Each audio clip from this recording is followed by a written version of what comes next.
यह क्लास कक्षा 12 के लिए है। इसके पहले की क्लास में हम लोग जीवों में जनन के बारे में चर्चा कर रहे थे। हमने बताया था जनन दो प्रकार का होता है, अलैंगिक जनन और लैंगिक जनन। अलैंगिक जनन के जितने भी प्रकार होते हैं उनके ऊपर लगभग हम चर्चा कर चुके थे। उसमें एक छोटा सा टॉपिक था कायिक प्रवर्धन।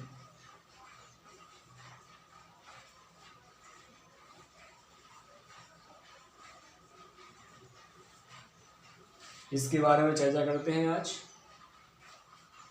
कायिक प्रवर्धन का मतलब होता है जब किसी जीव के शरीर के किसी हिस्से से कोई नया जीव बन जाता है तो इसे हम कायिक प्रवर्धन कहते हैं। लेकिन जो कायिक प्रवर्धन होता है यह केवल पौधों पर लागू होता है, यानी पेड़ पौधे या वनस्पतियां ही कायिक प्रवर्धन के द्वारा नए जीव उत्पन्न कर सकती हैं, अपनी तरह के नए संतानें, या कायिक प्रवर्धन के द्वारा पेड़ पौधों से वनस्पतियों से नई वनस्पतियां बनाई जा सकती हैं। इसमें एक विधि होती है कटिंग की, जिसे हम बोलते हैं कलम लगाना।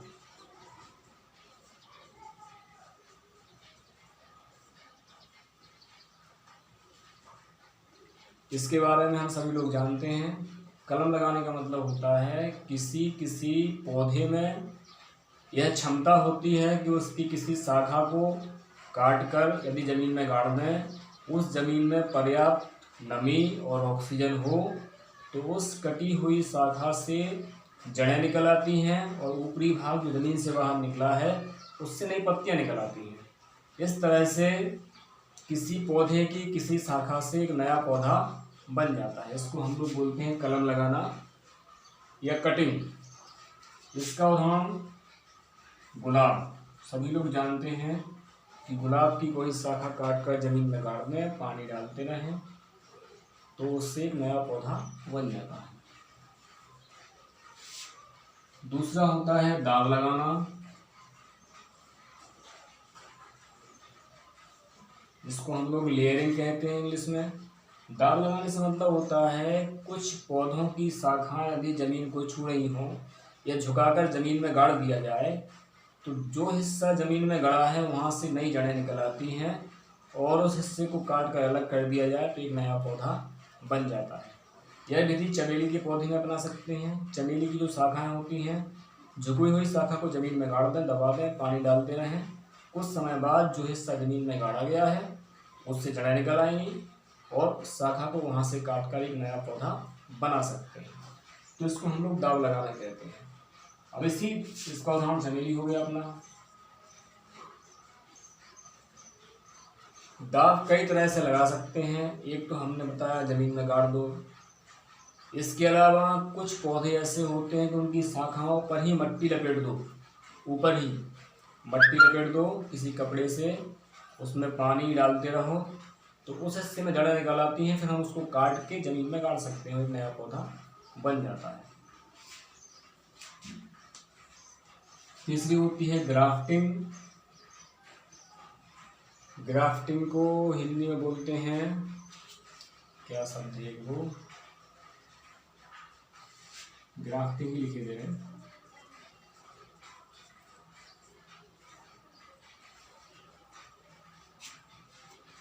इस विधि में होता यह है कि दो पौधों को आपस में जोड़कर एक नया पौधा बनाया जाता है। जैसे मान लो यह एक पौधा है, इसमें यहाँ से एक पौधे को काटते हैं और दूसरे पौधे के इस हिस्से को यहाँ जोड़ देते हैं, बांध देते हैं। कुछ समय बाद दूसरे पौधे का हिस्सा इसमें जुड़ जाता है और एक नए तरह का पौधा बन जाता है। इसे हम लोग ग्राफ्टिंग विधि कहते हैं। इस विधि से हम एक ही पौधे में अलग अलग शाखाओं में अलग अलग पौधों की ग्राफ्टिंग कर सकते हैं। लेकिन इसकी एक शर्त होती है कि जो ग्राफ्टिंग के लिए पहला दूसरा जितने पौधे आपस में इस्तेमाल होते हैं जिनकी एक दूसरे पे ग्राफ्टिंग करनी है वो सभी एक ही जाति के होने चाहिए, यानी उनकी स्पीसीज एक होना चाहिए। अगर हम गुलाब के पौधे में ग्राफ्टिंग कर रहे हैं तो जो ऊपर वाला भाग इसका हटाया गया है और दूसरे का लगाना है, तो जो दूसरा पौधा है वो गुलाब का ही होना चाहिए। भले ही लाल गुलाब में पीला लगा दो, पीले में गुलाबी लगा दो, गुलाबी में सफ़ेद लगा दो, तो इस तरह से जितने भी गुलाब हम इस्तेमाल करें सब गुलाब ही होने चाहिए, यानी जाति एक होनी चाहिए। तो हम लोग इसको गुलाब में इस्तेमाल कर सकते हैं, यह तकनीक इस्तेमाल होती है। आम में इस्तेमाल होती है। आम के एक ही पेड़ में हम अलग अलग शाखाओं में ग्राफ्टिंग करके हर प्रजाति की शाखा बना सकते हैं, तो यह ग्राफ्टिंग हो गई। इसके अलावा कुछ अन्य तरीकों से भी कायिक प्रवर्धन होता है पौधों में। जैसे कुछ पौधों की जड़ों के द्वारा नए पौधे बन जाते हैं। शीशम का पौधा है, शीशम के पौधे की जड़ें जहाँ होती हैं उन जड़ों से कभी कभी जो जड़ें ऊपर की तरफ होती हैं पृथ्वी की सतह के, उनसे पत्ते निकल आते हैं और उनको अगर वहाँ से हम काट के अलग गाड़ दें तो एक नया शीशम का पौधा या पेड़ बन जाता है। तो जड़ों से भी नए पौधे बन सकते हैं। कुछ पौधों के तनों से नए पौधे बन जाते हैं। जैसे आलू है, आलू एक भूमिगत तना है। अरबी है, अरबी एक भूमिगत तना है। अदरक है, अदरक भूमिगत तना है। तो आलू में देखा होगा, आलू की जो ट्यूबर होता है उसमें छोटे छोटे स्पॉट या गड्ढे जैसे होते हैं, इनको हम बोलते हैं आईज ऑफ पोटैटो, आँख बोल देते हैं।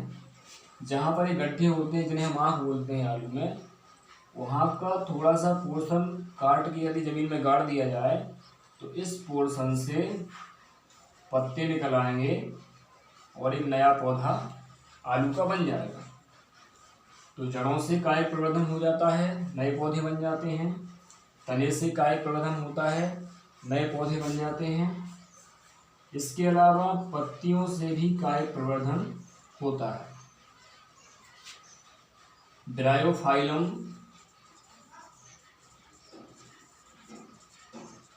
एक पौधा होता है, इसकी पत्ती काफ़ी मोटी और मांसल होती है। इसकी पत्ती जब पेड़ में लगी होती है तो पेड़ से गिरने से पहले ही इसकी जो पत्ती के मार्जिन होते हैं, किनारे होते हैं, इन किनारों से नए पौधे उगना शुरू हो जाते हैं। जितने भी किनारे पत्ती में होंगे सबसे नए पौधे बनना शुरू हो जाते हैं। जब ये पत्ती जमीन में गिरती है तो प्रत्येक जो कोने पे पौधे बनना शुरू हो गए, कोंपलें निकल आई, वहाँ से जड़ें भी निकलती हैं और इस तरह प्रत्येक पत्ती के किनारे से एक नया पौधा बन जाता है ब्रायोफाइलम के पौधे में।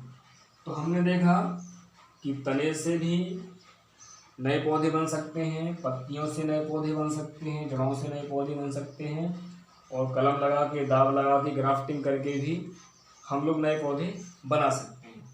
तो जितनी ही विधियां हैं सब आती हैं कायिक प्रवर्धन में।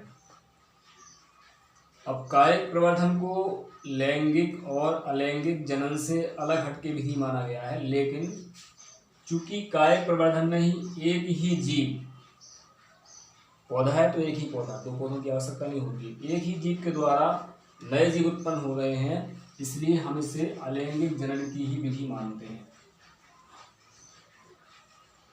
तो कायिक प्रवर्धन भी अलैंगिक जनन की ही एक विधि है।